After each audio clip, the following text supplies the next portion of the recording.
বিশ্বনবীর খাবারের তালিকার শীর্ষে ছিল দুধ।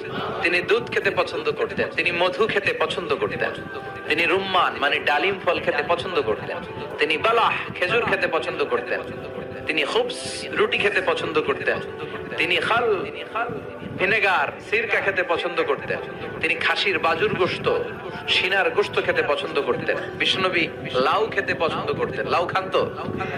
মাশরুম খেতেন। মাশরুম চিনেন? এখন ইদানিং মাশরুমের স্যুপ পাওয়া যায়, এটা চোখের জন্য বেশ ভালো। শশা খেতেন, তরমুজ খেতেন, কালিজিরা খেতেন, আজোয়া নামে একটা খেজুর খেতেন স্পেশাল। বিশ্বনবী বলেন মদিনার আজোয়া খেজুর যদি কেউ প্রতিদিন সকালে 7টা খায়, ওই দিন কোন সাপে কামড় দিলেও বিষে ধরবে না, ব্ল্যাক ম্যাজিক করলে ক্ষতি হবে না। সূরাতুল ইখলাস, সূরাতুল ফালাক, সূরাতুন নাস, তিনটাকে একসাথে বলে কুল আস-সালাসা, তিন কুল। বিশ্বনবী প্রতিদিন সন্ধ্যা বেলায়, সকাল বেলায় আর ঘুমোতে যাওয়ার আগে এই তিন কুল পড়ে হাত দুইটা মিলিয়ে হাতে ফু দিতেন, লম্বা ফু দিয়ে মাথা থেকে এরকম ম্যাসাজ করতে করতে পা পর্যন্ত দুই হাতে যতটুকু সম্ভব। সুস্থ রাখবে কে?